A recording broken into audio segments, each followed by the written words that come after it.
Hi, I am Dr. Lee from the Department of Medicine. First of all, I would like to take this opportunity to thank Dr. Nasri Mustafa, Dr. Noaizal Hamza, staff from the Clinical Skills Lab, as well as staff from the AVA unit, and of course our patient here for willing to help out in the production of this video. This video serves as a revision aid and demonstration aid to the technique and skills in the examination of the gastrointestinal system.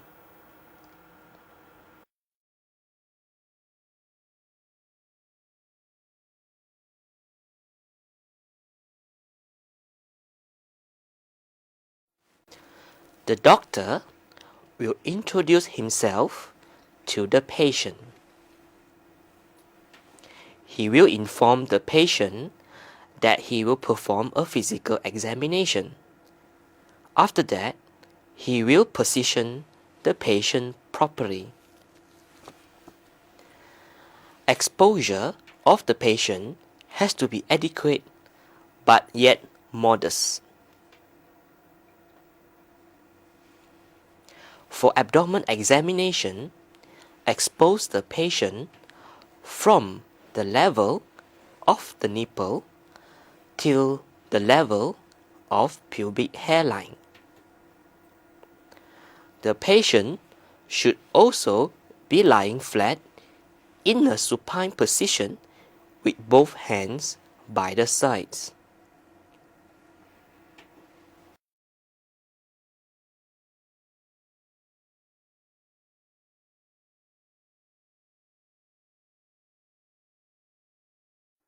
Go to the end of the bed for general observation of the patient. Assess the mental state in general for both alertness and rationality. Altered conscious state such as hepatic encephalopathy.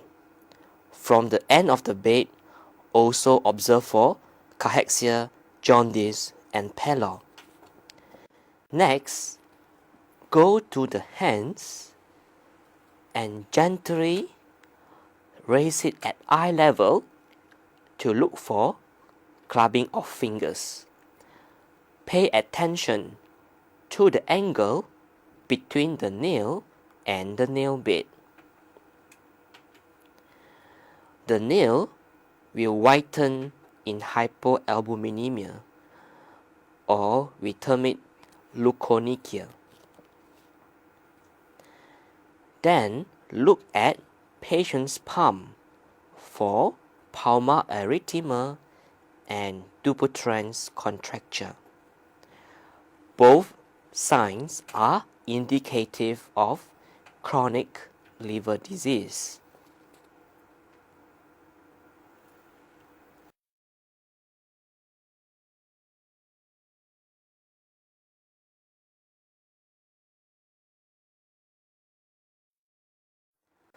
Before leaving the hand, look for hepatic flap. Raise both arms and hands at right angles and cock the wrist back.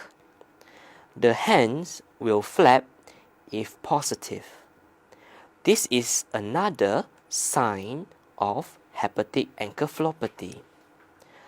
Proceed the inspection up to both arms, looking for other evidence of chronic liver disease, including wasting, spider nevi, bruises, and scratch marks. Presence of arteriovenous fistula suggests adult polycystic kidney disease, which requires dialysis as chronic renal failure approaches.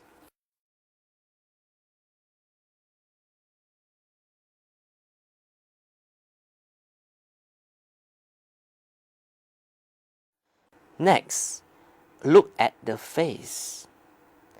Check the conjunctiva for presence of jaundice and pallor. Jaundice is another sign of chronic liver disease. If both jaundice and pallor are present, suspect hemolytic anemia. Check the mouth for ulcers, which may be present in inflammatory bowel disease, telangiectasia as in hereditary hemorrhagic telangiectasia, leukoplakia, which is a pre-malignant lesion, and glossitis, which is a sign of anemia. Hyperpigmented areas of the gums and buccal mucosa suggest Peutz-Jeghers syndrome.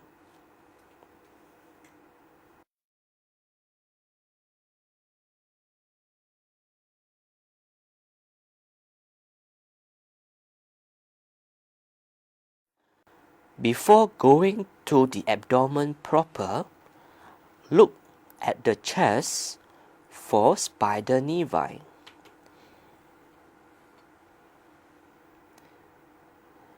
Use a ruler, a clear ruler, and branch on the spider nevi. In male patients, look for presence of gynecomastia,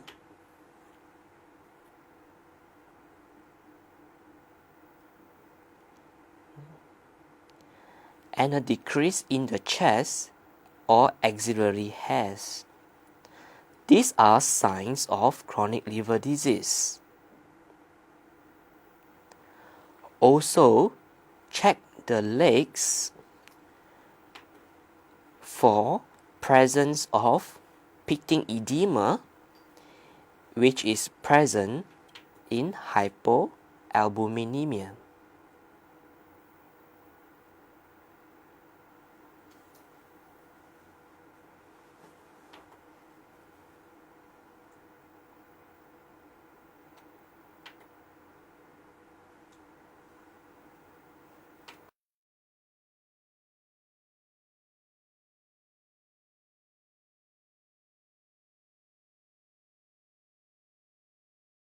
The whole process of general inspection and peripheral examination should only take about 1 to 2 minutes with practice. Then we will go to the specific abdomen examination. The steps follow through steps of look, feel, and listen as shown in the slide.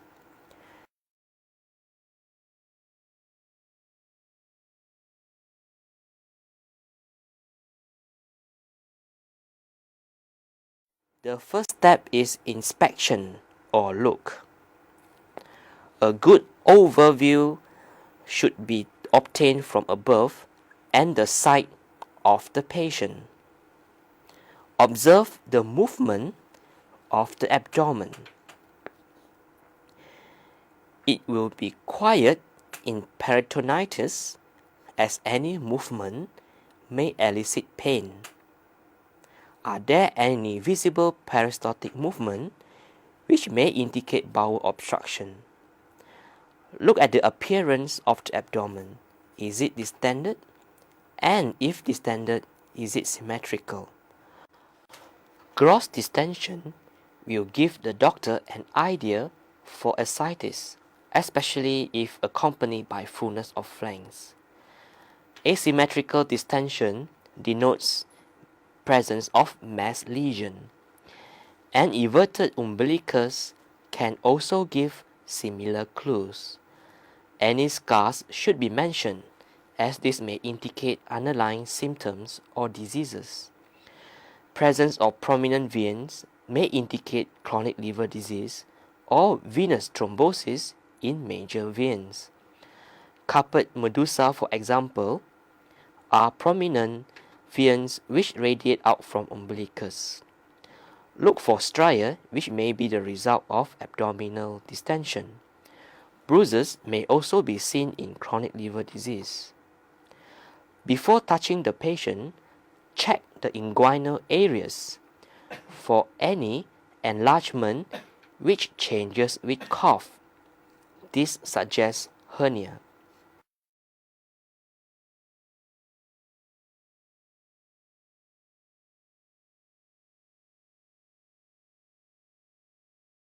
Next is palpation or feel. A light palpation should start first, as this puts the patient at ease. This will detect gross abnormality and area of tenderness. Palpate in the major 4 quadrants. Proceed with deep palpation, which may require 2 hands to perform. Deep palpation will feel for and delineate any mass, including consistency, surface, size, and so on. Look for signs of peritonitis, example, rebound tenderness or guarding. Next will be palpation for abdominal organs. We start with the liver, and palpation begins at the right iliac fossa. The radial border of the right forefinger will feel for the liver mass during inspiration, and the hand moves up during expiration. Once the inferior border of the liver is felt, determine the characteristics including the regularity of border, surface consistency, whether we can get above the mass, movement with respiration, and area of tenderness. A patient who has liver malignancy, for example, can have an enlarged liver, which is hard and nodular with an irregular margin. Next is the spleen. The palpation starts in right iliac fossa too, but the movement is towards the left hypochondral region. Similarly, the radial border of right hand will move during expiration and feel during inspiration to detect the splenic mass. Once the mass is felt, feel for the characteristics as with the liver palpation. Try to feel for the splenic notch. The patient may need to be put in the right lateral position to better feel for the spleen.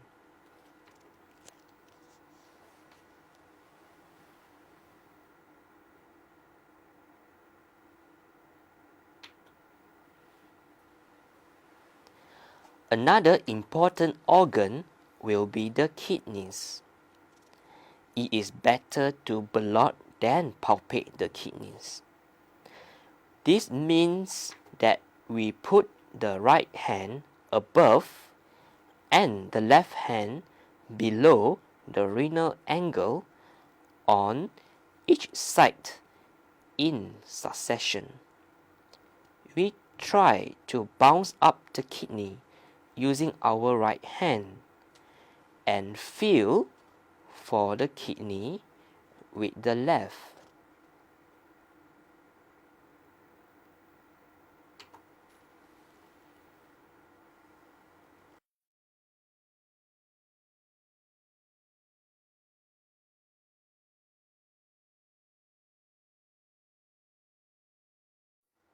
Percussion.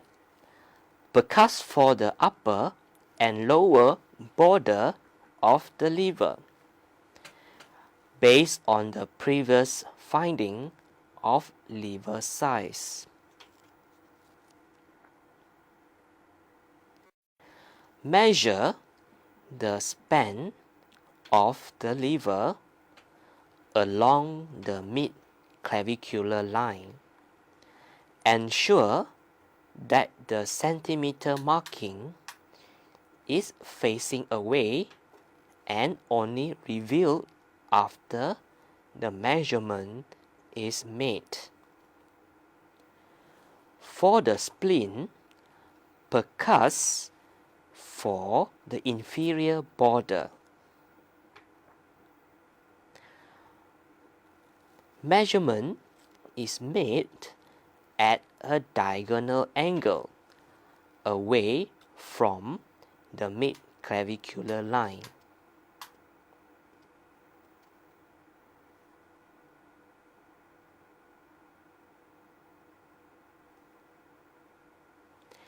If the spleen is minimally enlarged, percuss the throat space to confirm dullness in that area. The throat space consists of 9, 10, and 11 left intercostal spaces. Following this, percuss for shifting dullness. This is done by percussing from the umbilical area to the left flank, noting the area where the percussion note changes from resonant to dull. Put a finger on the area where the change of percussion note is heard. Then ask the patient to lie in the right lateral position. Wait for 5 seconds and percuss at the same point. If the percussion note now is resonant compared to dull previously, this indicates presence of ascites. If the amount of ascites is moderate to large, a fruit trill may be detected. This is done by asking the patient to put one hand at the umbilical area. The right side of the abdomen is flicked with the right middle finger, while the left hand is resting on the left side of the abdomen. We try to feel for transmitted impulses from one side of the abdomen to the other through the accumulated intra-abdominal fluid.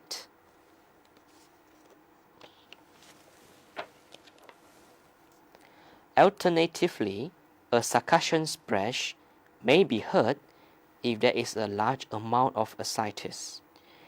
This is done by flicking one side of the abdomen using the right hand and listening for the splash of intraperitoneal fluid.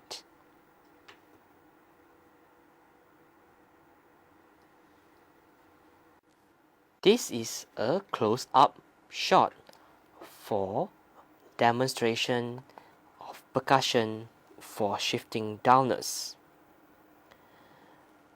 This is done by percussing from the umbilical area to the left flank. Note the area where the percussion note changes from resonant to dull. Ask the patient to lie in the right lateral position. Wait for 5 seconds and percuss at the same point.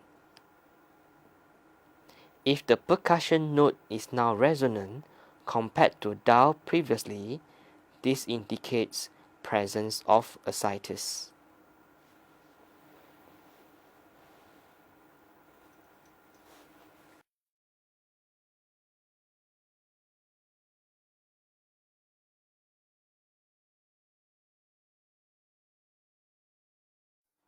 One of the final stages in physical examination of the abdomen is auscultation. First, auscultate for bowel sounds. This is best done in one of the 4 quadrants of the abdomen. Are the bowel sounds increase or decrease in frequency?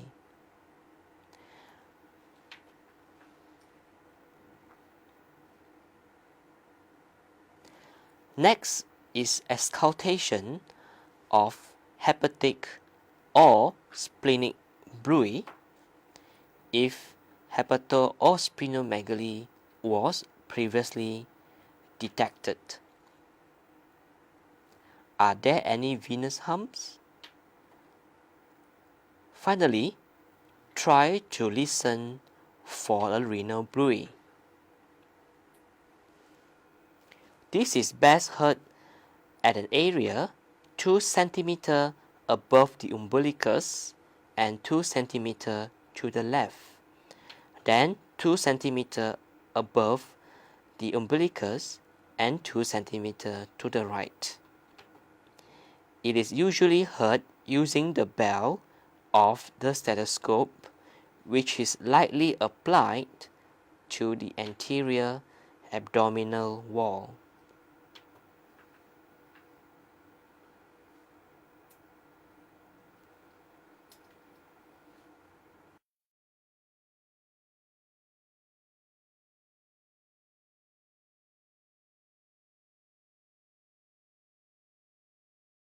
If there is a suspicion of malignancy, check the lymph nodes in the cervical and axillary area for any enlargement. Lymphadenopathy denotes presence of malignancy, for example lymphoma or primary gastrointestinal tumors with metastasis. Usually, the lymph node examination is performed at the end of specific gastrointestinal examination. To complete the physical examination, the examiner may also want to examine the external genitalia as well as doing a per-rectal examination.